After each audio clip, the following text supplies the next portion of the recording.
சொலனாவை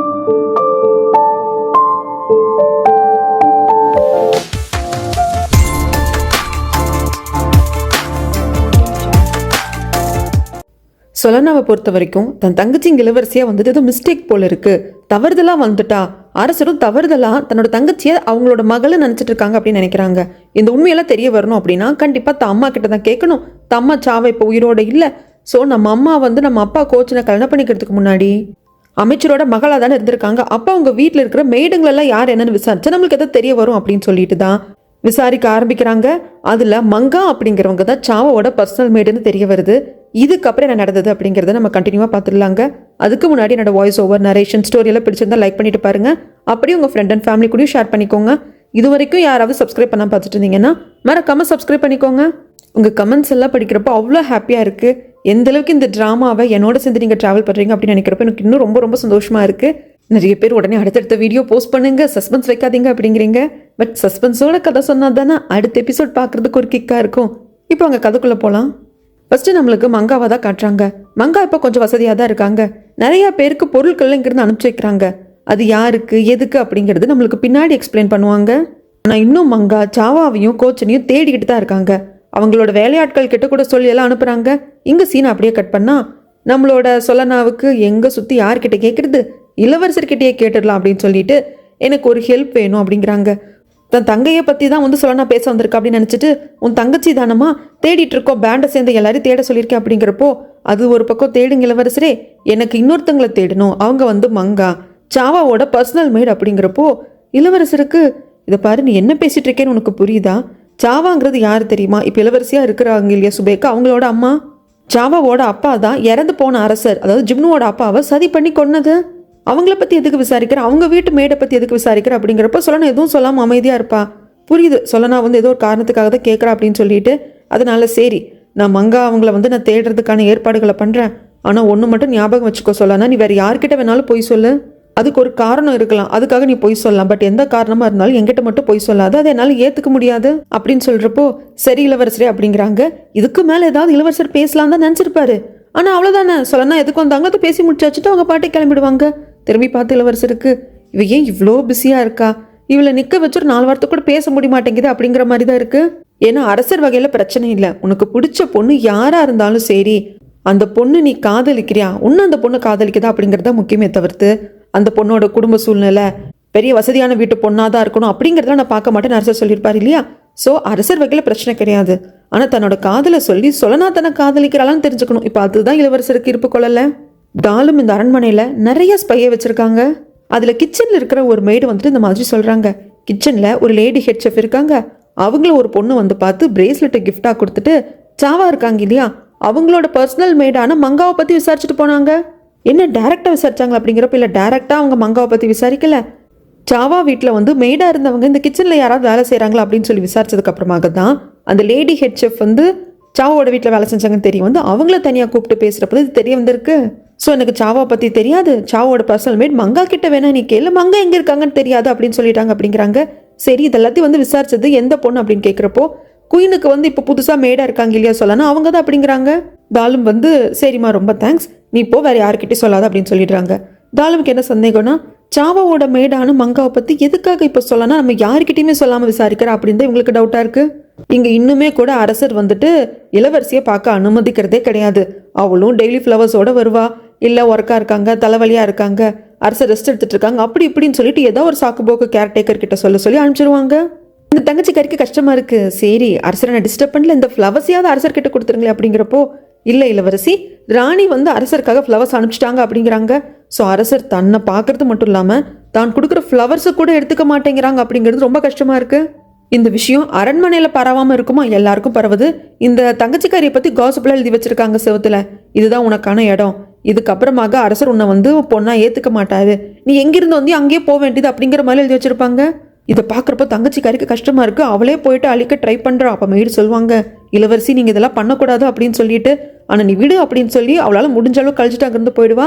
இதெல்லாம் தள்ளி நின்று பார்க்குற சொல்லனாக்கு பாவம் நம்ம தங்கச்சி அப்படின்ட்டு தான் இருக்கும். அதனால நைட் டைம் யாருக்கும் தெரியாமல் வந்து தண்ணியெல்லாம் தொட்டு அழிச்சிட்டு இருக்கிறப்போ அந்த இடத்துக்கு தங்கச்சிக்காரி வந்து, ஏங்கா இதெல்லாம் பண்ணுற, ஆல்ரெடி உறைஞ்சி போகிற அளவுக்கு வெளியே பனி இருக்குது, இந்நேரத்தில் பச்சை தண்ணியில் கையை வச்சுக்கிட்டு கையெல்லாம் பாரு எப்படி ஆயிடுச்சு அப்படின்னு சொல்லிட்டு தன்னோட சேம்பருக்கு கூப்பிட்டு காஃபியெல்லாம் ஊற்றி கொடுத்து, இப்போ யாருக்குமே என்ன பிடிக்கிறது இல்லைக்கா, அரசர் என் பக்கம்தான் இருந்தார், இப்போ அரசர் கூட என்னை பார்க்க அனுமதிக்கிறது கிடையாது, சரி நம்ம ஃப்ளவர்ஸ் மட்டுமாவது கொடுக்கலாம் அப்படின்னா அதை கூட ஏற்றுக்க மாட்டேன்றாரு. இதை பாரு தங்கச்சி, இதுக்கெல்லாம் நடக்கிறதுக்கு காரணம் நீ தான். நீ கண்மூடித்தனமாக மந்திரியார் மேலே பழி போட்டுட்ட. அந்த கோவம் தான் அரசருக்கு. நான் ஒன்றும் கண்மூடித்தனமாக பழி போடலக்கா, எனக்கு கிடைச்ச ஆதாரத்தை வச்சு தான் நான் அதை சொன்னேன். அதனால என் பக்கத்தில் இருக்கிற நியாயம் எனக்கு கரெக்டாக தான் இருக்குது. நான் இன்னொன்று சொல்கிறேன், அந்த மந்திரியாருக்கு எனக்கு கொஞ்சம் கூட பிடிக்கல. கண்டிப்பாக என்னை அட்டாக் பண்ணுறதுக்காக அவர் காத்துட்டு தான் இருப்பார். அப்படி ஏதாவது நடக்கிறப்போ நீ என் பக்கத்தில் இருப்பியாக்கா, எனக்கு சப்போர்ட் பண்ணி எனக்கு உறுதுணையாக இருப்பியா அப்படின்னு கேட்குறப்போ எதுவும் சொல்ல மாட்டேன் சொல்ல. நான் மனசுக்குள்ளே நான் மங்காவை தேடிட்டு இருக்கேன். நம்ம அம்மாவுக்கு அவங்க தான் பர்சனல் மேடாக இருந்தாங்களாம். அவங்கள பார்த்தா சில விஷயங்கள் நான் கண்டுபிடிக்கணும், ஆனால் அதை நான் உங்ககிட்ட சொல்ல முடியாது அப்படின்னு சொல்லி மனசில் நினச்சிட்டு வாய் திறந்து ஒரு விஷயத்த மட்டும் சொல்லுவாங்க. இதை பாருமா சோல்கி, இந்த இடத்துல நீ இருக்க முடியாத சுச்சுவேஷன் வந்தது அப்படின்னா நீ கவலைப்படாத. நான் ஏற்கனவே சொல்லியிருக்கேன் இல்லையா, நான் ஒரு வீடு வாங்கி வச்சிருக்கேன், பேண்டில் நல்லபடியாக ஜாயின் பண்ணதுக்காக அவங்க கொடுத்தது. அதனால நீ எதுக்கும் கவலைப்படாத, நம்ம ஒரு நல்ல வாழ்க்கை தான் வாழ்வோம் அப்படிங்கிறாங்க. இதுக்குக்கா திடீர்னு இப்படி பேசுகிற அப்படிங்கிறப்ப இல்லை சும்மா தான் சொல்கிறேன்னு நான் சொல்லிடுவான். இந்த பக்கம் மந்திரியாருக்கு எதுக்கால இந்த இளவரசியோட மெய்டு போவாங்க, வணக்கம் வச்சுட்டு சாதாரணமாக போயிடுவாங்க. அதுக்கப்புறம் தான் மந்திரியார் யோசிச்சு பார்ப்பாரு, அன்னைக்கு இவ ஒன்று சொல்லியிருப்பா, இந்த இளவரசி கிட்ட ஒரு ரகசியம் இருக்குது அப்படிங்கிறது மட்டும்தான் காதில் சொல்லியிருப்பா. அதை தான் இப்போ மந்திரியார் யோசிக்கிறாரு. இந்த மாதிரி அந்த சீக்ரெட்டை ஆரம்பத்தில் நான் நம்பல, ஆனால் நீங்கள் ஜெயிலுக்கு போனதுக்கு அப்புறமாக அவர் ரொம்ப அக்ரெசிவாக மாறிட்டா அந்த இளவரசி. அதுக்கப்புறம் தான் நான் நம்பினேன். ஆனால் நீங்கள் மந்திரியாரோ ஒன்று மனசில் வச்சுக்கோங்க, என்னதான் அரசர் உங்கள் மேலே நம்பிக்கை வச்சுருந்தாலும் அந்த இளவரசி தான் அவரோட சொந்த ரத்தம். ஒரு விஷயம் பிரச்சனை அப்படின்னு சொல்லிட்டு வந்ததுன்னா கண்டிப்பாக இளவரசிக்கு தான் அரசர் சப்போர்ட் பண்ணுவாங்க. அதனால நீங்கள் பார்த்து இருந்துக்கோங்க. நீங்கள் ஜெயிலை விட்டு வெளியே வந்துட்டீங்க, உங்கள் மேலே தப்பில்லைன்னு ப்ரூஃப் ஆயிடுச்சு அப்படின்னா கூட இப்போதைக்கு இளவரசி அமைதியாக தான் இருக்கா. நான் கண்டிப்பாக உங்களை அட்டாக் பண்ணுவா, மனசில் வஞ்சம் வச்சுட்டு தான் இருக்கா, பக்கத்தில் இருக்கிற எனக்கு அது தெரியுது பார்த்துக்கோங்கன்னு சொல்லியிருப்பாங்க. இதை இப்படி யோசிக்கிறாரு. இந்த சோல்கிக்கு என்ன பண்ணுறதுன்னு தெரியல. இப்போ கிட்டத்தட்ட இந்த அரண்மனையிலே ஒரு தனியாக இருக்கிற மாதிரி தான் இருக்குது. இப்போ அரசர் கூட பார்க்குறது இல்லை இல்லையா. ஸோ உங்களுக்கு ஒரு மாதிரி பைத்தியம் பிடிச்ச மாதிரி இருக்குது. எதிர்ச்சியாக லைப்ரரி வரப்போ விசு அங்கிளை மீட் பண்ணுறா. அப்போ விசு அங்கிளே கேட்பாங்க, என்ன இளவரசி இப்போ அரசர் உங்களை பார்க்க அனுமதிக்கிறதில்ல போல இருக்குது, உங்கள் கூட வாக்கிங் வர்றதில்ல போல இருக்குது அப்படிங்கிறப்போ என்னென்னு தெரியல, நான் என்ன பண்ணேன்னு தெரியல அப்படிங்கிறப்போ நீங்கள் பண்ண விஷயம் சரிதான், ஆனால் உங்ககிட்ட அவசரம் இருக்குது, அந்த அவசரத்தால் தான் நீங்கள் டக்கு டக்குன்னு முடிவெடுக்கிறது உங்களுக்கே பேக் ஃபயர் ஆகுது, அதனால் அதை மட்டும் பார்த்துக்கோங்க அப்படிங்கிறப்போ விசு அங்கிள் நீங்கள் எனக்கு ஹெல்ப் பண்ணுறீங்களா, நான் இங்கே இருக்கிறதுக்கு உங்களால் எனக்கு உதவி செய்ய முடியுமா அப்படிங்கிறப்போ என்ன இளவரசி என்னோட உதவி கேட்குறீங்களா, அது எதுக்கு உங்களுக்கு, நீங்களும் ஜின்முவும் பயங்கர க்ளோஸு, நல்லா க்ளோஸாக பேசிக்கிறீங்க, உங்களுக்காக உதவி பண்ணுறதுக்கு ஜின்மு தான் தயாராக இருக்கானே அப்படின்னு சொல்லிடுவாரு. அப்படியே இளவரசி அதை பற்றி தான் யோசிச்சுட்டு இருப்பா. இங்கே சீனை அப்படியே கட் பண்ணால் மாஸ்டரை கூப்பிட்டு இந்த மாதிரி சொல்லனாவோட தங்கச்சி ஏதாவது தேடினீங்களே என்னதுன்னு கேட்குறதுக்கு இளவரசியை தேடிட்டு தான் இருக்கோம், அந்த பொண்ணை கண்டுபிடிக்க முடியல, எனக்கு என்னமோ அந்த பொண்ணு உயிரோடு இருக்க மாட்டாங்கிற மாதிரி தோணுதுங்கிறாங்க. சரி இப்படி என்கிட்ட சொன்ன மாதிரி பொசுக்குன்னு சொல்லனா கிட்ட சொல்லிடாதீங்க, அவளுக்கு மனசு ரொம்ப கஷ்டமாக போயிடும். அதுக்கப்புறமாக மங்கா அப்படிங்கிற ஒருத்தங்களை தேடணும், சாவாவோட பர்சனல் மேட் அவங்களே அப்படியே கொஞ்சம் சேர்த்து தேடுங்க, என்ன எதுன்னு தகவல் கொடுங்க அப்படின்னு சொல்லி அனுப்புவாங்க. இந்த பக்கம் மங்காவை தான் காட்டுறாங்க. மங்கா இன்னுமே கூட 20 வருஷம் ஆகி கூட கோச்சனையும் சாவாவையும் தேடிட்டு தானே இருக்காங்க. ஸோ கோச்சனை பற்றின ஒரு தகவல் கிடைக்குது. இங்கே இருக்கிற ஒரு நகை வியாபாரிக்கு கோச்சன் ஜேட் ஸ்டோன்ஸ் எல்லாத்தையும் கொண்டு கொடுத்ததாக தகவல் எங்களுக்கு கிடைச்சிருக்குமா, ஆனால் அது கன்ஃபார்மான்னு தெரியல அப்படிங்கிறப்போ என்னமோ ஒன்று நம்ம உடனே அவரை போய் பார்க்கலாம் பேசலாம் அப்படின்னு சொல்லிட்டு உடனே கிளம்பி வந்துடுவாங்க. இந்த பெரியவர் யாருன்னு தெரியுதுங்களா, அந்த மலை அடிவாரத்தில் இருந்த சமயத்தில் அந்த மலையை தாண்டி அந்த ஜேடு ஸ்டோன்ஸ் எல்லாத்தையும் இவர் இந்த பெரியவர்கிட்ட தானே கொண்டு நம்ம கோச்சன் கொடுத்துட்டு இருப்பாங்க. அவர்கிட்ட தான் கேட்குறாங்க, இந்த மாதிரி நான் ஒரு சின்ன ஸ்மால் ட்ரேடிங் ஹவுஸ் வச்சுருக்கேன் அப்படின்னு சொல்லிட்டு தன்னை மங்கா அறிமுகப்படுத்திக்கிறாங்க. சரி இங்கே எதுக்கும் வந்திருக்கீங்க என்ன ஏது அப்படிங்கிறதுக்கு கோச்சனை பற்றி தெரிஞ்சுக்கலாம் தான் வந்தேன். அவர் இங்கே உங்களுக்காக ஜேட் ஸ்டோன்ஸ் எல்லாத்தையும் கொண்டு கொடுத்தாங்களாமே, அவருக்கு காது கேட்காது வாய் பேச முடியாது, ஆனால் பயங்கர ஸ்ட்ராங்கான பர்சன் அப்படிங்கிறப்போ அம்மா ஒரு நிமிஷம், நீங்கள் இங்கே வந்ததே வேஸ்ட்டு தான், எனக்கு அப்படியெல்லாம் யாரையுமே தெரியாது அப்படின்ட்டு ஒரே தடாலடே சொல்லிட்டு போயிடுவாரு. மங்கா கேட்பாங்க, ஐயா ஒரு நிமிஷம் இருங்கேன்னு சொல்லிட்டு, ஆனால் அவங்க போயிடுவாங்க.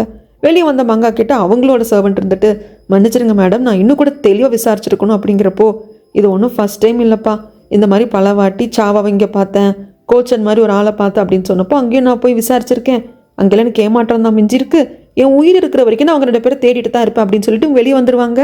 ஆனால் உள்ள அந்த பெரியவர் அவங்க சர்வெண்ட் கிட்ட கோச்சுக்கிறாங்க, நீ எதுக்கு கோச்சனை பற்றி இவங்க கிட்ட சொன்ன, கோச்சன் இங்கே நமக்காக அந்த ஜேட் ஸ்டோன்ஸை கொண்டு கொடுத்தான், மற்ற ஆட்கள் கொண்டு கொடுக்குற ஸ்டோன்ஸை விட இவன் அந்த மலையை தாண்டி கொண்டு கொடுக்குற ஸ்டோன்ஸ் எல்லாம் அதிகமாக இருந்தது, அதை நான் பாராட்டி தலைநகருக்கே நீ கூட்ஸ் எல்லாத்தையும் டெலிவரி பண்ணுறியான்னு கேட்டதுக்கு அதை அவன் மறுத்துட்டான்.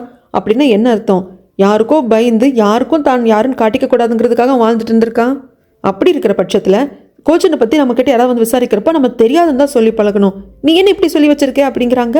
அந்த சமயத்தில் வெளியே சவுண்டு கேட்குது. ஏன்னா மங்கா போகலை. மங்கா வந்துட்டு கூப்பிடுறாங்க, ஐயா ப்ளீஸ் சொல்லுங்க, நான் வந்து கோச்சனை வந்து தேடிட்டு இருக்கேன். ஏன்னா கோச் அந்த சாவை கூப்பிட்டு போனாங்க. சாவாவோட வீட்டில் நான் சின்ன வயசுலேருந்து மேடாக வேலை செஞ்சுட்ருக்கேன். சாவா வந்து என்னை மேடாவே நடத்தினது இல்லை, அவங்க கூட பார்த்து தங்கச்சி மாதிரி தான் பார்த்துக்கிட்டாங்க. ப்ளீஸ் சொல்லுங்க, கோச்சனை பற்றி தெரிஞ்சால் சொல்லுங்க அப்படின்னு சொல்லிட்டு மண்டி போட்டு ரொம்ப கெஞ்சி கெஞ்சி கேட்பாங்களா. இவருக்கு என்ன சொல்கிறதுன்னு தெரியல, சொன்னாரா என்னங்கிறது நம்மளுக்கு தெரியல. எங்கள் சீனை அப்படியே கட் பண்ண ஆண்டி ரொம்ப நல்லா சமைப்பாங்க இல்லையா, அரசர் ராணி இளவரசர் இவங்கெல்லாம் வெளியே உட்காந்து சாப்பிட்லாம், அதுக்கு ஆண்டி வந்து சமைக்க சொல்லலாம் அப்படின்னு சொல்லிட்டு சொல்லனா தான் ரெக்கமெண்ட் பண்ணியிருப்பாங்க. இவங்க நல்லா சமைப்பாங்க அப்படின்னு சொல்லிட்டு சாம்பிளுக்கு இவங்க சூப் மாதிரி செஞ்சு கொண்டு வந்து கொடுத்துருப்பாங்க. அதை ராணி குடிச்சு பார்த்துட்டு ரொம்ப டேஸ்ட் நல்லா இருக்கு, நான் இளவரசர் அரசர் எங்கள் 3 பேருக்கு என்னென்ன சமைக்கணும் அப்படிங்கிற மெனுவை நான் கொடுக்குறேன் அப்படின்னு சொல்லிடுவாங்க. இவங்க 2 பேர் வரப்போ கரெக்டாக இளவரசர் எதுக்கால பார்ப்பாரு. எதுக்கால பார்த்தவர் என்ன ஆண்டி நல்லா இருக்கீங்களான்னு கேட்டதுக்கு அப்புறமாக ஆண்டிக்கிட்ட அப்படியே கஞ்சாட காட்டுவாங்க. ஆண்டிக்கு புரிஞ்சிருச்சு, சொல்லனா கிட்ட இளவரசர் தனியாக பேசணும்னு நினைக்கிறாருன்னு சொல்லிட்டு சரி இளவரசரே நான் கிளம்புறேன் அப்படின்னு சொல்லிட்டு போகிறப்போ பாடி கார்டையும் நீ வாடா நீ என்னடா நிற்கிற அப்படின்னு சொல்லி கூப்பிட்டு போயிடுவாங்க. ஆனால் அங்கே போய் தள்ளி நின்று பார்ப்பாங்க. சொல்லனாவும் சரி நாமளும் கிளம்புவோமே அப்படிங்கிறப்போ இரு சொல்லனா ஒரு நிமிஷம் நான் உங்ககிட்ட பேசணும் அப்படின்னு சொல்லிட்டு தனியாக கூப்பிட்டு வந்து இளவரசர் பேச ஆரம்பிக்கிறதுக்குள்ளேயே என்ன இளவரசரே மங்காவை பற்றி ஏதாவது தகவல் கிடைச்சதா அப்படிங்கிறாங்க. இல்லை பேண்டு மாஸ்டர் கிட்ட சொல்லியிருக்கேன், தேடிட்டு இருக்காங்க. மங்கா உன் தங்கச்சி இவங்களை தவிர்த்து இல்லைன்னா அரசருக்கு ஏதாவது இல்லைன்னா அரண்மனைக்குள்ளே இருக்கிற விவகாரத்தை தவிர்த்து என்கிட்ட உனக்கு பேசுறதுக்கு ஒன்றுமே இல்லையா அப்படின்னு சொல்லி இளவரசர் கேட்குறப்போ சொல்லனா அசால்ட்டா இதை தவிர்த்து வேற என்ன உங்ககிட்ட நான் பேசுறதுக்கு இருக்குது அப்படின்னு கேட்டுருவா இளவரசருக்கு. ஆக்சுவலாக நான் உங்ககிட்ட பேசணும், உங்ககிட்ட நான் வந்து பேசணும், அரசர் சொல்லியிருக்காரு அப்படிங்கிறப்போ அரசர் சொல்லியிருக்காரா என்ன சொன்னார் சொல்லுங்க அப்படிங்கிறப்போ இல்லை அரசர் வந்து என்கிட்ட சொன்னார், அதான் உங்ககிட்ட சொன்னது என்கிட்ட சொல்லுங்க. இதை பாரு சொல்லனா அதுதான் உங்களை தானே பார்த்துட்டு இருக்கேன் சொல்லுங்க அப்படிங்கிறப்ப பேசாம இரு. இளவரசரே டைம் ஆச்சு எனக்கு நிறைய வேலை இருக்குது அப்படிங்கிறப்போ இளவரசருக்கு கோவம் வந்துடும். ஏய் நான் இந்த நாட்டோட இளவரசன், என்னை விட நீ பிஸியாக இருக்கே அப்படிங்கிறப்போ சொல்லனா நெஞ்சில் கை வச்சுக்கிட்டு ஆமாம் நான் பிஸியாக தான் இருக்கேன், நீங்கள் இளவரசர் தண்ணி வேணும்னு கேட்டிங்கன்னா உங்கள் கைக்கு தண்ணி வரும், ஆனால் அதை எடுத்து கொண்டு வந்து கொடுக்குறது ஒரு மெய்டு தானே, அந்த மாதிரி தான் நான் இங்கிட்டு அங்கிட்டு ஓடிக்கிட்டே இருக்கேன். ஒரு நாளைக்கு எவ்வளோ வாட்டி நான் இந்த அரண்மனை சுற்றி வரேங்கிறது உங்களுக்கு தெரியுமா? உங்களுக்கு என்ன ஜம்முன்னு உங்கள் சேம்பரில் உட்காந்துக்கிட்டு வேலையாட்களையே வேலை வாங்கிக்கிறீங்கல்ல, எனக்கு டைம் ஆச்சு அதை இருந்தாலும் யோசிச்சு வைங்க அப்புறம் பேசிக்கலாம் அப்படின்னு சொல்லிட்டு பாட்டுக்கு வந்துடுவா. தள்ளி நின்று ஆன்ட்டியும் பாடி கார்டு பார்த்துட்டு தான் இருப்பாங்க. ஆன்ட்டி கூப்பிட்டு போகிறப்போ சொல்லணும் ஒரு நிமிஷம் இல்லை அப்படிங்கிறதுக்கு இளவரசரே அரசர் வெயிட் பண்ணுறாங்க, போங்க போய் வேலையை பாருங்க அப்படின்னு சொல்லிடுவா. இளவரசருக்கு சிரிப்பு தான் வருது, but at the same time லவ்வை கூட சொல்ல முடியலையே அப்படின்ட்டு இருக்கு. அதுக்கப்புறமாக அரசர் ராணி இளவரசர் இவங்க எல்லாரும் உட்காந்து சாப்பிட்ருக்காங்க. எல்லாமே வந்துட்டு இந்த ஆன்ட்டி தான் செஞ்சாங்க, இவங்க கைப்பக்குவம் நல்லா இருக்கும் அப்படின்னு சொல்லிட்டு ராணி சொல்கிறப்போ இவங்க சொல்லுவாங்க இளவரசர் ஆமாம் எனக்கு நல்லா தெரியும் இவங்க சூப்பராக சமைப்பாங்கன்னு சொல்லிட்டு. அங்கே பெரியண்ணா ஆன்ட்டியை பார்த்து ரொமான்டிக் லுக் விட இது சின்னண்ணா பார்த்துட்டு நாமளும் சொல்லனாக்கு ஒரு ரொமான்டிக் லுக் விடுவோமே அப்படின்னு சொல்லிட்டு விடுறாங்க. சொல்லனா இருந்துட்டு என்னாச்சு கண்ணுக்கு அப்படின்னு சொல்லி கேட்பாங்க. சை இந்த பிள்ளைக்கு ஒன்றுமே புரிய மாட்டேங்குது அப்படிங்கிற மாதிரி தான் இருக்கும். இது எல்லாத்தையுமே அதாவது இளவரசர் அரசர் ராணி இவங்கெல்லாம் சிரித்து பேசி ஒன்றா உட்காந்து சாப்பிட்ருக்கிறத தள்ளி நின்று இந்த தங்கச்சிக்காரி பாப்பா மேடு வந்துட்டு சொல்லுவாங்க நீங்களும் போய் ஜாயின் பண்ணிக்கோங்க, ஒன்றும் சொல்ல மாட்டாங்க அரசர் அப்படிங்கிறப்போ இல்லை இல்லை எனக்கு அங்கே போக வேண்டாம், ஏன்னா அரசர் வந்து இன்னும் என்னை பார்க்கறதுக்காக கூப்பிட்டு விடலை, கோவமாக தானே இருக்காரு, ஸோ போக வேண்டாம் அப்படின்னு சொல்லிட்டு இவங்கே நின்றுடுவா. அந்த பக்கமாக வந்த ஜின்முவுக்கும் இவங்கெல்லாம் குடும்பமாக சிரித்து பேசுகிறதெல்லாம் பார்க்குறப்போ எனக்கு அந்த குடும்பம் இல்லையா அப்படின்னு இருக்கு. அங்கே இந்த தங்கச்சிக்காரி தனியாக இருக்கிறதும் பார்க்குறாங்க.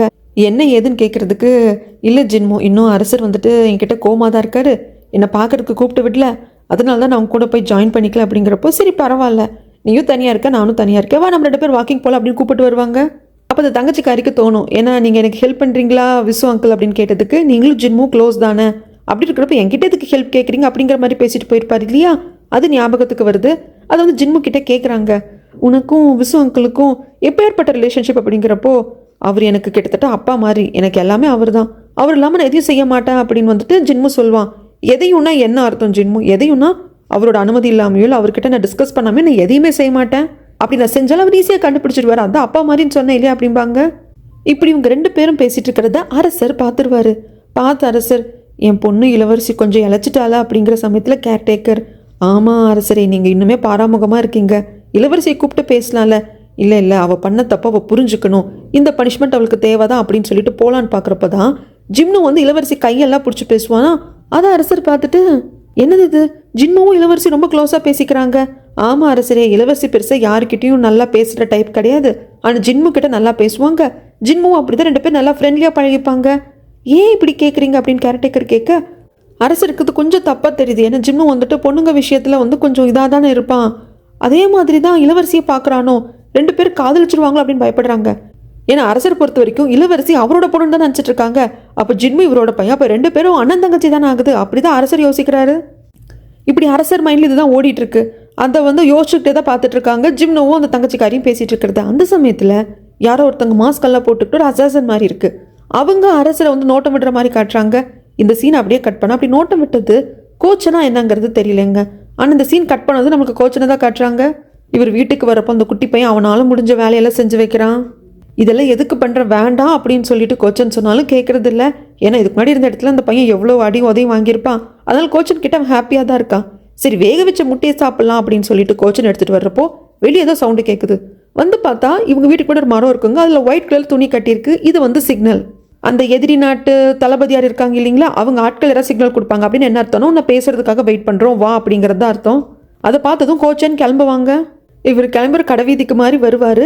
கோச்சன் இருக்கிற இடத்துல இன்னொரு பர்சன் நிற்பாங்க. இவங்க என்ன பேசிக்கிட்டாங்க என்ன ஏதுங்கிறது நமக்கு காட்ட மாட்டாங்கங்க. இங்கே சீன் அப்படியே கட் பண்ணால் அரண்மனைக்குள்ளே தான் காட்டுறாங்க. அரசரும் அரசியும் அந்த இறந்து போன அரசர்களோட ஓவியமெல்லாம் இருக்கும் இல்லையா, அங்கே வேண்டிகிட்டு இருக்காங்க. அப்போ ராணி கேட்பாங்க, நீங்கள் என்ன அரசரே வேண்டிக்கிட்டீங்க அப்படின்னு சொல்லிட்டு. நாம் இப்போ சேஃபாக இருக்கோம், எப்பவும் சேஃபாக இருக்கணும் அப்படின்னு சொல்லிட்டு வேண்டிக்கிட்டேன் அப்படிம்பாங்க. நீ என்ன ராணி வேண்டிக்கிட்ட அப்படின்னு கேட்குற சமயத்தில், இல்லை இப்போல்லாம் உங்களை அடிக்கடி பார்க்க முடியறதில்ல, நீங்கள் ரொம்ப பிஸியாக இருக்கீங்க, அதனால தான் எப்போ உங்களை பார்த்துக்கிட்டே இருக்கணும் அப்படின்னு சொல்லிட்டு வேண்டிக்கிட்டேன் அப்படின்னு சொல்லுவாங்க. எல்லாம் அப்படி ரொம்ப லவ்லியாக இருக்கும் அந்த இடமே. மேடெல்லாம் சிரிச்சிட்டு இருப்பாங்க. சொல்லனாவும் அங்கே இருப்பா. அந்த சமயத்தில் அந்த அரண்மனைக்குள்ளே நிறையா பேர் வர்ற மாதிரி சுற்று போடுற மாதிரி நம்மளுக்கு காட்டுவாங்க. சொல்லனாக்கு சென்ஸ் ஆகுது ஏதோ ஒரு தப்பாக இருக்கே. ஆனால் அது யார்கிட்ட சொல்கிறது எங்கே போய் சொல்கிறதுன்னு சொல்லிட்டு தெரியல. அதுக்கப்புறமாக இவங்கெல்லாம் வெளியே வர்றப்போ கூட நின்று பொறுமையாக வருவா. ராணியோட மேடு கூட கேட்பாங்க, ஏமா என்னம்மா ஆச்சு அப்படின்னு சொல்லிட்டு. திடீர்னு பார்த்தா சொல்லனா எங்கே போனான்னு தெரியல. ராணி அவங்க சேம்பருக்கு நான் கிளம்புறேன் அரசரே அப்படின்னு சொல்கிறப்போ தான் சொல்லனா எங்கே இருந்தால் ஓடி வருவா. ராணியோட மேடு இருந்துட்டு நீ எங்கே சொல்லனா போயிருந்த அப்படிங்கிறப்போ இல்லை சுச்சு வந்துடுச்சு அப்படிம்பாங்க. அவங்க திட்டுற சமயத்தில் ராணி இருந்துட்டு விடுங்க இதில் என்ன இருக்குது, இவ்வளோ குளிராக இருக்குது, நேச்சர் தானே, அதனால் அதெல்லாம் ஒரு பிரச்சனையும் இல்லை அப்படின்னு சொல்லிட்டு ராணி சரி அரசரே நான் சேம்பருக்கு கிளம்புறேன்னு கிளம்பிடுவாங்க. ராணி போனதுக்கு அப்புறமாக கூட சொல்லனா போயிருந்துருக்கணும். சொல்லனா போகாமல் நிற்பா. நம்ம அரசரோட கேர்டேக்கர் கேட்பாங்க, சொல்லனா ராணி போயிட்டாங்க நீ கூட போகல அப்படிங்கிறப்போ டக்குன்னு அந்த விளக்கு பிடுங்கிட்டு அரசரே இன்னைக்கு நான் உங்களை எஸ்கார்ட் பண்ணி கூப்பிட்டு போட்டுமா, இது கொஞ்சம் ரூடாக இருக்குது. அரசருக்கு புரியல. ஆனால் கேர்டேக்கர் இருந்துட்டு சொல்லனா நீ ரொம்ப அதிக பிரசிங்கத்தனமாக பண்ணுற அப்படிங்கிறாங்க. ஆனால் சொல்லனா அரசர்கிட்ட தான் சொல்கிறாங்க, அரசரே ஒரு வாட்டி நான் ஃபேக் பிரின்சஸாக இருந்தப்போ உங்களை அப்பான்னு கூப்பிடுறதுக்கு நீங்கள் எனக்கு அனுமதி கொடுத்தீங்க. அந்த நாட்கள் எல்லாம் எனக்கு எப்போவுமே கனவு மாதிரி. அதுக்கு உங்களுக்கு ரொம்ப நன்றி. உங்களுக்கு நான் ஏதாவது செய்யணும் போல இருக்குது, இதுக்கு எனக்கு அனுமதி கொடுப்பீங்களா அப்படிங்கிறப்போ சரி சொல்லனா இதில் என்ன இருக்குது, நீ ஏன் என்னை எஸ்கார்ட் பண்ணி கூப்பிட்டு போ அப்படிங்கிறாங்க. அப்படி அரசரை சொல்லனா தான் கூப்பிட்டு வருவா. இந்த பக்கம் நிறையா பேர் அரசரை அப்படியே சுற்று போட்டுருவாங்க. ஆனால் கடைசியில் பார்த்தா அங்கே இருக்கிறது அரசர் கிடையாது. அரசர் வேஷத்தில் இருக்கிறது பெரிய அண்ணா, பக்கத்தில் சொல்லனா சின்ன அண்ணா, பேண்டை சேர்ந்தவங்க தான் இருப்பாங்க. எல்லாரும் இந்த அசாசின்ஸ் வந்தாங்க இல்லையா, அவங்கள சுற்று போட்டு பக்காவாக வளைச்சு பிடிச்சிட்டாங்க. இந்த பக்கம் ராணிக்கு அந்த நியூஸ் வரும், ஐயோ அரசர் அப்படிங்கிறப்போ ராணி அரசருக்கு எந்த பிரச்சனையும் இல்லை, அவர் சேம்பரில் பாதுகாப்பாக போயிட்டாங்க, எல்லாம் ஓகே தான் அப்படிங்கிறாங்க. நான் அரசரை பார்க்கணும் அப்படிங்கிறப்போ இல்லை ராணி இப்படி ஒரு சுச்சுவேஷனில் நீங்கள் வெளியே வரக்கூடாது, இது அரசரும் விரும்ப மாட்டார், அப்புறம் நிலைமை வேறு மாதிரி போய்டும், நீங்கள் பொறுமையாக இருங்க, அரசரும் சேஃபாக தான் இருக்காங்கன்னு சொல்லிடுவாங்க. அதே மாதிரி தங்கச்சிக்காரிக்கு அந்த நியூஸ் வருது, அச்சோ அரசர் அப்படி நான் ஆரம்பிக்கேன், இல்லை இளவரசி அரசர் நல்லா தான் இருக்காங்க, இந்த மாதிரி சமயங்களில் சேம்பரை விட்டு நம்ம வெளியே போகக்கூடாது, நீங்கள் பொறுமையாக இருங்க அப்படிங்கிறாங்க. அப்பாடா அரசருக்கு எந்த பிரச்சனையும் இல்லை, அது போதும் அப்படிங்கிற மாதிரி தான் தங்கச்சிக்காரிக்கு இருக்கும். அதுக்கப்புறமாக அந்த இடத்துக்கு இளவரசரும் வருவார். ஒரு ஆள் மட்டும் மாஸ்க் போட்டிருப்பான். நான் நினச்சேன் அது கோச்சன்னு சொல்லிட்டு, ஆனால் கோச்சன் இல்லைங்க. எப்படியோ இவங்க எல்லாரையும் பிடிச்சாச்சு. பேண்டை சேர்ந்த யாருக்கும் எந்த ஒரு காயமும் ஏற்படலை. சொல்லனாவும் பாதுகாப்பாக தான் இருக்கு, அவளுக்கு எந்த காயமும் ஏற்படலை அப்படிங்கிறத இளவரசர் நோட் பண்ணிக்கிறாரு. அதுக்கப்புறமாக இந்த தாக்குதல் நடத்தினதை பற்றி அமைச்சர்கள் மந்திரியார்கள் உட்காந்து பேசிகிட்டு இருக்காங்க.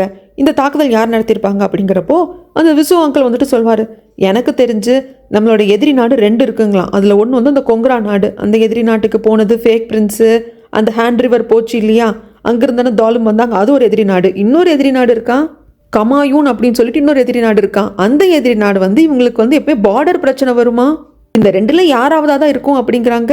இதெல்லாம் கேட்ட மந்திரியாரும் பரவாயில்லையே விசு, நீங்கள் கூட கரெக்டாக கெஸ் பண்ணுறீங்களே அப்படின்னு சொல்லிட்டு சர்க்காசமாக பாராட்டிட்டு போயிடுவார். இந்த பக்கம் சீனை கட் பண்ணால் இந்த 2வது எதிரி நாடு இருந்தது இல்லையா, அந்த எதிரி நாட்டோட அரசனை தான் காட்டுறாங்க. பயங்கரமாக தண்ணி அடிச்சுட்டு பொண்ணுங்க கூட கண்ணாமூச்சி விளையாண்டுட்டு இருக்கிறப்போ அவங்க நாட்டோட மந்திரி வராரு. பொண்ணுங்களை போக சொல்லிட்டு அந்த அரசன் கேட்பான், என்னாச்சு ஏதாச்சு, நாம் அந்த கிழட்டு அரசனை போட்டு தள்ளுறதுக்காக நிறைய அசாசின்ஸை அனுப்பிச்சி வச்சுருந்தோம் இல்லையா, என்னாச்சு ஏதாச்சும் அப்படிங்கிறதுக்கு இல்லை அரசரே நம்ம தோற்று போயிட்டோம், அந்த அரசரை ஒன்றும் பண்ண முடியல, நம்ம அனுப்பிச்ச ஆட்களை வந்து அவங்க பிடிச்சிட்டாங்க அப்படிங்கிறப்போ அந்த கிழட்டு அரசனை சாவடிக்கிறதுக்கு உங்களுக்கு வந்து 10 ஆச்சா போச்சா, அவன் என்னைக்கு சாகுறானோ அதை நான் கண்ணால் பார்க்குறனோ அன்றைக்கி தான் நான் சந்தோஷமாக இருப்பேன். எப்போவுமே அவங்க தான் ஜெயிக்கிறாங்க, நான் அவங்க கிட்ட தலை குடிஞ்சு நிற்கிற மாதிரி தான் இருக்குது அப்படின்னு சொல்லிட்டு இவன் பயங்கரமாக கத்துவான். மந்திரியார் சொல்லுவாங்க, இதை பாருங்க, நம்ம தேவையில்லாம் பகைமை பாராட்ட வேண்டாம், இதெல்லாம் பண்ண வேண்டாம், விட்டுடலாம், நான் ஒன்று நம்ம வேலை ஒன்றுன்னு இருக்கலாம்னு சொல்கிறாங்க. இந்த அரசன் கேட்குற மாதிரியே இல்லை. நான் இவருக்கு லீ அப்படின்னு பேர் வைக்கிறேங்க, ஏன்னா லீன்னு ஈஸியாக கூப்பிட்டுக்கலாம் தான் நல்லா இருக்குது. ஏன்னா 2 எதிரி நாடு இருக்கிறதுனால கொஞ்சம் கன்ஃபியூஸ் ஆகிடும். அதுக்கப்புறமாக அரசர் சொலனாவை கூப்பிட்டு விட்டுருப்பாங்க. என்ன சொலனா தானே ஃபஸ்ட்டு ஏதோ தப்பாக இருக்குன்னு சொல்லிட்டு சென்ஸ் பண்ணியிருப்பாங்க. அதனால சொலனாவுக்கு வந்து அரசர் நன்றி சொல்கிறாங்க, நீ தான் என் உயிரை காப்பாற்றிருக்க அப்படிங்கிறப்போ, ஐயோ அரசரே, நான் மட்டும் எல்லாத்தையும் பண்ணலை, நான் சென்ஸ் பண்ணேன் தான், ஆனால் யார்கிட்ட சொல்கிறது, நான் சொன்னால் நம்புவாங்களான்னு கூட எனக்கு தெரியாது. பேண்டுக்கு போகிறதா மாஸ்டர் கிட்ட சொல்கிறது எனக்கு டவுட்டாக இருந்துச்சு. நான் உடனே இளவரசர்கிட்ட சொன்னேன், ஆனால் இளவரசர் என்னை நம்பினாரு. ஆனால் எனக்கு என்ன தெரியுமா பயமாக இருந்தது, இளவரசர் ஒரு பிளான் போட்டார் தெரியுமா. என்ன பிளான்னா, நம்மளோட செக்யூரிட்டியை கொஞ்சம் தளர்த்திக்கலாம் அப்படின்ட்டாரு. நான் பக்குனா போச்சு எனக்கு. அப்படி நம்ம செக்யூரிட்டியை தளர்த்தினா தான் அவனுக்கு ரொம்ப கான்ஃபிடென்ட்டாக இன்னும் உள்ளே வருவாங்க, அப்போ நம்ம கேட்ச் பண்ணிடலாம் அப்படின்னு சொல்லிட்டு இளவரசர் சொன்னார். நான் பயந்தேன் ஆக்சுவலாக அந்த பிளானை நினச்சி. கடைசியில் சக்ஸஸ் ஆகிடுச்சு அப்படின்ட்டு எப்போவுமே படப்படன்னு பேசுகிற மாதிரி சொல்ல நான் பேசி முடிக்கிறா. இப்போ தான் அரசருக்கு புரியுது. ஸோ அதனால தான் திடீர்னு வந்து உங்களை நான் எஸ்கார்ட் பண்ணி கூப்பிட்டு போகிறேன் நல்லா சொன்னியா அப்படின்னு சொல்லிட்டு எல்லாமே அரசருக்கு புரிய வருது. அரசருக்கு அது மட்டும் புரிய வர்றதில்ல, சொல்ல நான் பேசுகிறத சிரித்து சிரித்து ரொம்ப ரசித்து இளவரசர் பார்ப்பார். அதையும் அரசர் நோட் பண்ணிப்பார். நீ பண்ண காரியத்துக்கு கண்டிப்பாக உனக்கு நான் ஏதாவது வந்து வெகுமானம் கொடுக்கணும், உனக்கு என்ன வேணுமோ கேளு. சொல்ல நீ உன் தங்கச்சி கூட தேட சொல்லியிருந்தேல அப்படின்னு சொல்லிட்டு இளவரசரை பார்க்குறப்போ, தேடிட்டு இருக்கோம் இல்லை அரசரை, இன்னும் கிடைக்கல அப்படிங்கிறாங்க. சரி வேற ஏதாவது கேளு சொல்லணும் அப்படிங்கிறப்போ சொல்லனா யோசிக்கிறா என்ன கேட்கலாம் அப்படின்னு சொல்லிட்டு. இங்கே நம்ம தங்கச்சி இளவரசியாக இருக்கா அப்படின்னா அதில் ஏதோ ஒரு தப்பு இருக்குது, ஏதோ ஒரு மிஸ் அண்டர்ஸ்டாண்டிங் இருக்குது. அதை நம்ம கண்டுபிடிக்கணும் அப்படின்னா நம்ம அம்மாவோட மெய்டான அந்த மங்காவை தான் தேடி போகணும். அதனால் அதை மனசில் வச்சுட்டு, அரசர் எனக்கு ஒரு 5 நாள் மட்டும் லீவ் கொடுக்குறீங்களா, ஏன்னா என்னோட ஃப்ரெண்டு ஒருத்தி இருக்கா, அரண்மனைக்கு வெளியே இருக்கா, அவளுக்கு உடம்பு சரியில்லை, அவளை பார்க்க போகணும் அப்படிங்கிறப்போ, சரிம்மா கிராண்டட், நான் வந்து ராணிக்கும் வந்து சொல்லிடுறேன், இன்ஃபார்ம் பண்ணிடுறேன், நீ லீவ் எடுத்துக்கோ அப்படின்றவாங்க. மறுக்கா அரசர் இளவரசரை நோட் பண்ணுவாங்க. அவர் பேன்னு சிரிச்சுக்கிட்டே சொலனாவை பார்த்துட்டு இருப்பாரு. ஓகே அப்படின்னு சொல்லிட்டு அரசர் நோட் பண்ணிக்கிட்டாரு, இளவரசனுக்கு இந்த பொண்ணு சொலனாவை பிடிச்சிருக்குன்னு சொல்லிட்டு. வெளியே வந்ததுக்கு அப்புறமாக சொலனா கிட்ட கேட்பாரு, உடம்பு சரியில்லாத ஃப்ரெண்டை போய் பார்த்துட்டு வரதுக்கு 1 நாள் போதுமே, 5 நாள் எதுக்கு அப்படின்னு சொல்லிட்டு கேட்குறப்போ, அது நிறைய விஷயங்கள் இருக்குது இளவரசரை பண்ணுறதுக்கு அப்படின்ட்டு இப்போ பாட்டுக்கு வந்துடுவா. அதுக்கப்புறம் சொல்லனா வந்து தாலிமை பார்க்க வருவாங்க. தாலிம் கிட்டையும் அதே தான் அரசர்கிட்ட சொன்ன அதே பொய்ய சொல்கிறாங்க. அப்போ தாலிம் எல்லாத்தையும் கேட்டுக்கிட்டு, ஸோ நீ அரசருக்கு வந்து ஹெல்ப் பண்ணியிருக்க, இந்த வாட்டி அரசருக்கு வந்து அந்த அட்டாக் நடக்காமல் அரசரை பாதுகாத்ததுனால உனக்கு ரிவார்டாக 5 days லீவ் கொடுத்துருக்காங்களா, சரி சொல்லனா பார்த்து போய்ட்டு அப்படிம்பாங்க. நான் தாலிமுக்கு மனசுக்குள்ளே இன்னும் இந்த சந்தேகம் வந்துக்கிட்டு தான் இருக்குது, ஏதோ பொய் சொல்லிட்டு அரண்மனை விட்டு வெளியே போகிற மாதிரி இருக்கே அப்படின்னு சொல்லிட்டு. அதுக்கப்புறமாக ராணிக்கிட்டையும் வந்து சொல்கிறாங்க. ராணி வந்துட்டு கொஞ்சம் பணமும் கொடுத்து அனுப்புகிறாங்க. உன்னோட ஃப்ரெண்டுக்கு உடம்பு சரியில்லைன்னு சொன்னேன் இல்லையா, அந்த பொண்ணை போய் பார்த்துக்கோ, அவளுக்கு தான் வாங்கி கொடு, செலவுக்கு வச்சுக்கோன்னு சொல்லி கொடுத்து அனுப்பாங்க. அதுக்கப்புறமாக இந்த தங்கச்சிக்காரிக்கிட்டையும் சொல்கிறதுக்கு வராங்க. அங்கே மெய்டு இருக்கிறதுனால இளவரசி, இதுக்கப்புறமாக ராணியோட அறையிலேருந்து உங்களுக்கு ஏதாவது நியூஸ் வரணும் அப்படின்னு சொன்னால், உங்களுக்கு ஏதாவது மெசேஜை வந்து ராணி சொல்லிவிட்டாங்கன்னா வேறு மெய்டு வருவாங்க. ஒரு 5 நாளைக்கு ஒரு 5 நாள் லீவ் எடுத்துகிட்டு இருந்திருக்கேன், இந்த மாதிரி என் ஃப்ரெண்டுக்கு உடம்பு சரியில்லை, அவளை பார்க்க போகிறேன் அப்படின்னு சொல்லிடுவாங்க. இதை பற்றி கொஞ்சம் கேட்கணுன்னு இருக்க தங்கச்சிக்காரிக்கு. அதனால தன்னோட மேடிக்கிட்ட தண்ணி எடுத்துகிட்டு வரியான்னு சொல்லி வெளியே அனுப்பிச்சிட்டு, அவள் போனதுக்கப்புறமாக, என்னக்கா உனக்கு ஃப்ரெண்டா, என்னக்கா புதுசாக இருக்கேன் என்கிட்ட சொல்லவே இல்லையா அப்படிங்கிறப்போ, உனக்காக தேடி நான் 1 வருஷம் அழிஞ்சிருக்கேன், அதில் எனக்கு நிறைய ஃப்ரெண்ட்ஸ் கிடச்சிருக்காங்க, அதில் இவ்வளோ ஒருத்தி, அவள் இப்போ உடம்பு சரியில்லாமல் இருக்கா, அவளை பார்க்கறதுக்காக தான் போகிறேன், 5 நாளைக்கு அப்புறமாக நான் வந்து பார்க்குறேன், நான் வர்ற வரைக்கும் நீ வந்து சமத்து புள்ளியாக நல்ல புள்ளியாக இருக்கணும், ராணி இன்சல்ட் பண்ணக்கூடாது, மந்திரியார் கிட்ட தேவையெல்லாம் பிரச்சனை பண்ணக்கூடாது, அரசரை கடுப்பேற்றக்கூடாது, புரிஞ்சுதா அப்படின்னு சொல்லிட்டு வெளியே வருவா. வெளியே வந்து யோசிக்கிறா, தங்கச்சி என்னை மன்னிச்சிடு, உங்ககிட்ட நான் போய் சொல்லிட்டு தான் போகிறேன், ஆனால் எனக்கு வேறு வழி தெரியல, நான் இது என்ன ஏதுன்னு கண்டுபிடிக்கிறோம், நான் மங்காவை தேடி போகணும் அப்படின்னு சொல்லிட்டு இங்கே சீன் அப்படியே கட் பண்ணா. இந்த தங்கச்சிக்காரி யாரு, பச்சை தண்ணியை கடைஞ்சே வெண்ணெய் எடுக்கிறவ. அவளுக்கு சந்தேகம் வந்துடுச்சு, இல்லையே நம்ம அக்கா ஏதோ வந்து அரண்மனை விட்டு வெளியே போகிறதுக்காக பொய் சொல்லிட்டு போகிற மாதிரி இருக்கே அப்படிங்கிற சந்தேகங்களுக்கு வந்துருச்சு. அதுக்கப்புறமாக அரசருக்கு பக்கத்தில் இளவரசர் உட்காந்து அவர் ஏதோ ஃபைலெல்லாம் பார்த்துட்டு இருக்கார். ஆனால் மனசெல்லாம் சொல்லனாக்கிட்டே இருக்கு. அது அரசருக்கும் புரியாமல் இல்லை. ஏன்பா இளவரசரே, எப்போ பார்த்தாலும் இந்த வயசான கிழவன் கூடயே நீ உட்காந்துக்கிட்டு இருக்க, போய் வெளியே ஃப்ரெஷ் ஏர் வாங்கிட்டு வாவேன் அப்படிங்கிறதுக்கு, ஐயோ இல்லை அரசரே, நான் வந்து உங்களை விட்டு எங்கேயும் போக மாட்டேன், இப்போ வேறு அட்டாக் நடந்திருக்கு அப்படிங்கிறப்போ, அது எனக்கு எதுவும் ஆகலை, யார் அட்டாக் பண்ணாங்க அப்படிங்கிறதையும் கண்டுபிடிச்சிட்டோம், அந்த எதிரி நாட்டில் லீ தான் வந்து அட்டாக் பண்ண, அந்த லீ அரசன் தான் அப்படிங்கிறத கண்டுபிடிச்சிட்டோம் இல்லையா, அதனால அவனுக்கு அது தெரிஞ்சு போச்சு. ஸோ உடனே இன்னொரு அட்டாக் அவன் பண்ண மாட்டான், அதனால நீ எதுக்கும் பயப்படாத, நீ அப்படியே வெளியே போயிட்டு வா, என் பக்கத்தில் உட்காந்து என்ன காரியம் ஆக போகுது, உடம்பு தான் இங்கே இருக்குது, மனசு வெளியே இருக்குன்னு தான் எனக்கு தெரியுமே அப்படிங்கிறப்போ, என்ன அரசரே சொல்கிறீங்க, நான் ஏதோ அப்படியே சொல்லிட்டு இருக்கேன், உனக்கு புரிஞ்சா புரியட்டும், அது ஒரு பக்கம் இருக்கட்டும், நீ வெளியே போயிட்டு வா, உனக்கு கொஞ்சம் ஃப்ரெஷ்ஷாக கிடச்சா நல்லாயிருக்கும், ஆனால் நீ தனியாக போகக்கூடாது, கண்டிப்பாக பாடி கார்டு கூப்பிட்டு தான் போகணும் அப்படிம்பாங்க. இளவரசர் ஓகேன்னு சொல்லி குஷியாக கிளம்பிட்டாரு. அதுக்கப்புறமாக அரசருக்கு ஃபைலெல்லாம் எடுத்து கொடுக்குறது ஹெல்ப் பண்ணுறது கேர்டேக்கர் தான். அவர் வந்து கேட்குறாரு அரசர்கிட்ட, அரசரே இளவரசரும் சொலனாவும் அப்படின்னு இழுக்கிறப்போ, அப்படியா எனக்கு தெரிஞ்சது உனக்கும் தெரிஞ்சிருச்சா, இதில் என்ன தப்பு இருக்குது, சொலனா ரொம்ப நல்ல பொண்ணு தான், இளவரசரும் சொலனாவும் காதலிக்கிறாங்க அப்படின்னா அது எனக்கு சந்தோஷம்தான், 2 பேரோட ஜோடி பொருத்தமும் பார்க்குறதுக்கு ரொம்ப க்யூட்டாக இருக்கும் அப்படின்னு சொல்லிட்டு அரசருக்கு சந்தோஷமாக தான் இருக்குது. இளவரசர் கிளம்பிட்டாரு. பாடி கார்டு கூட வருவேன் அப்படிங்கிறப்போ, இல்லைப்பா நீ இங்கே இரு, நான் தனியாக தான் போகணும் அப்படிங்கிறப்போ, இல்லை அரசரே சொல்லியிருக்காரு நான் வருவேன், நீங்கள் என்னை தடுக்கக்கூடாது அப்படிங்கிற சமயத்தில் இருப்பார், நான் இங்கே 2 புக்கு வச்சுருக்கேன், நான் வர்றப்போ எனக்கு இது இன்னொரு காப்பி வேணும், ஒழுங்காக 2 புக்கையும் இன்னொரு நோட்டில் எனக்கு எழுதி கொடு அப்படின்னு சொல்லிட்டு கம்பல் பண்ணி இங்கே விட்டு வந்துடுவார். சொலனா அவங்க வீட்டுக்கு வந்து ரெடி ஆகிட்டு அவங்க கிளம்பி வர்றப்போ அரசர் அப்படியே சும்மா எதிர்ச்சியே நிற்கிற மாதிரி, சொலனா இந்த பக்கமாக அதை போறியா, நானும் அப்படியே லைட்டாக வாக் போகலான் தான் அரண்மனை விட்டு வெளியே வந்தேன், வா ஏன் 2 பேரும் சேர்ந்து போவோம் அப்படிம்பாங்க.